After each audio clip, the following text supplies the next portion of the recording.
મારા વાલા પ્રિયો, ઈસુ ખ્રિસ્તના નામમાં હું તમને શુભેચ્છા પાઠવું છું। શું તમે સારા છો? શું તમે ખુશ છો? તમને જોઈને ખૂબ જ આનંદ થયો। તમને દરરોજ જોઈને અને વાત કરીને ખરેખર આનંદ થાય છે। તમારી સાથે પ્રભુનું વચન વેચવાનો ઘણો આનંદ થાય છે। તમારામાંથી ઘણા લોકો આશીર્વાદ પામ્યા છે। પ્રભુ તમારામાંથી ઘણા લોકો સાથે વાત કરી રહ્યા છે। તમારામાંથી ઘણા લોકો તે પ્રભુથી પ્રભાવિત થાય છે, માર્ગદર્શન પામે છે।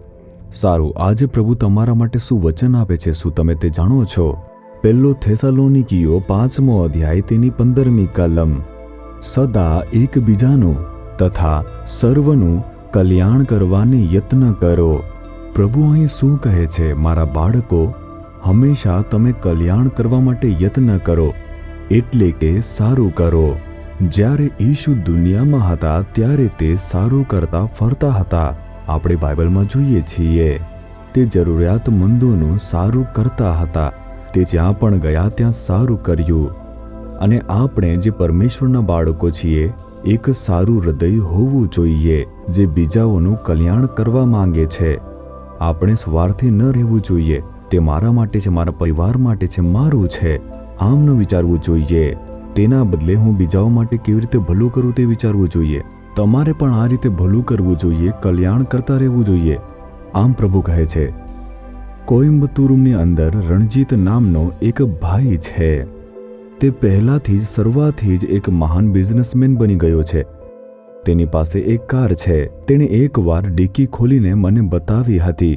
મેં તે કારની ડિક્કીની અંદર જોયું, એક મોટી દુકાન હતી, એક શોપિંગ સેન્ટર જેવું ત્યાં હતું। અને તેની અંદર ટી શર્ટ હતી, શર્ટ હતી, ધોતી પણ તેમાં હતી। તેમાં ટોર્ચ લાઇટ પણ હતી અને સાબુ વગેરે પણ હતો। વિવિધ પ્રકારની વસ્તુઓ તેમાં હતી। કારના સ્પેર પાર્ટ્સ પણ હતા, બાઇકના પણ સ્પેર પાર્ટ્સ તેની અંદર હતા। આ વસ્તુ અહીં કેમ છે? મેં આવી રીતે પૂછ્યું। કહ્યું, જ્યારે પણ હું મુસાફરી કરું છું, જો મને કોઈ પણ જરૂરિયાતમંદ મળે તો હું તેને મદદ કરીશ। તેથી મેં તેમનું ભલું કરવા માટે કેટલીક આવશ્યક વસ્તુઓ ખરીદી છે। શું ખરેખર આપો છો? હા, દરરોજ હું કામ પર અથવા રસ્તા પર જતી વખતે જો હું કોઈ જરૂરિયાતમંદ વ્યક્તિને જોઉં છું, હું તેને મદદ કરીશ। હું તેને પૂછીશ કે તમને શું જોઈએ છે અને તેમનું હું કલ્યાણ કરીશ।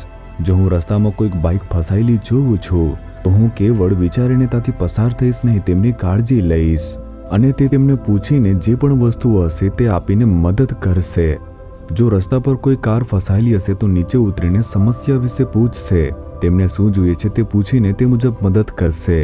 જો તે જોશે કે કોઈ ગરીબ છે તો તે ગરીબને યોગ્ય કપડાં પણ આપશે, તે તેમને શર્ટ ધોતી આપશે। આવી રીતે દરરોજ સારા કાર્યો કરશે। જો તમે તેનું પરિણામ જુઓ તો પરમેશ્વરે તેને ઊંચો બનાવ્યો છે।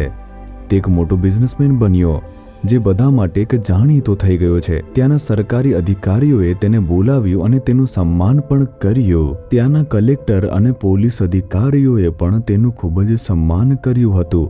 આવી રીતે પરમેશ્વરે તેનું નામ ઊંચું કર્યું। તેની અંદર બીજાઓનું ભલું કરવાની ઈચ્છા છે, તેથી તે સારું કરે છે। જ્યારે હું કોઈ વસ્તુ લઈ જઈ શકતો નથી ત્યારે હું બીજાઓને મદદ કરવા મારા પાસે હેન્ડબેગ છે, તેની અંદર એક અલગ કવરમાં થોડા પૈસા રાખું છું। મારી પાસે તે પૈસા હંમેશા રહેશે અને જ્યારે હું રસ્તામાં જાઉં છું અને જ્યારે જરૂરિયાતમંદ લોકો મળે છે જેમને ખરેખર જરૂર હોય છે, હું તેમને તે પૈસાથી મદદ કરીશ। તેમાં કેટલો આનંદ છે તમે જુઓ છો।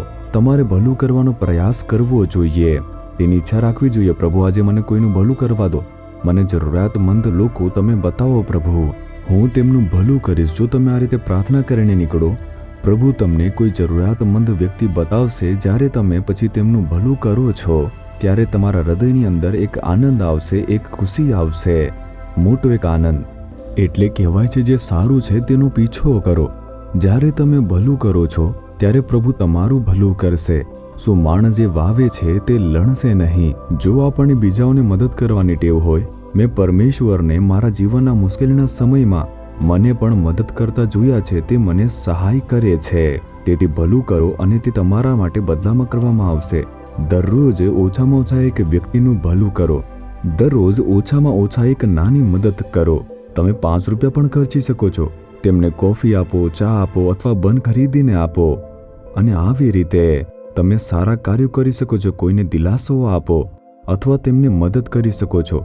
શું તમે કહેશો, હે પ્રભુ, હું ભલું કરવા માંગુ છું, મને મદદ કરો? તમારા હૃદય પર હાથ રાખીને કહો, હે પ્રભુ, હું પણ સારું કરવા માંગુ છું, મને દરરોજ સારું કરવા દો, ઓછામાં ઓછું મને એક જરૂરિયાતમંદ વ્યક્તિનું સારું કરવા દો પ્રભુ.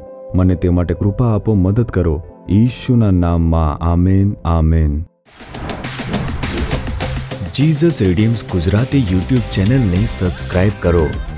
દરેક નવા કાર્યક્રમની માહિતી મેળવવા માટે બેલ આઇકન પર ક્લિક કરો.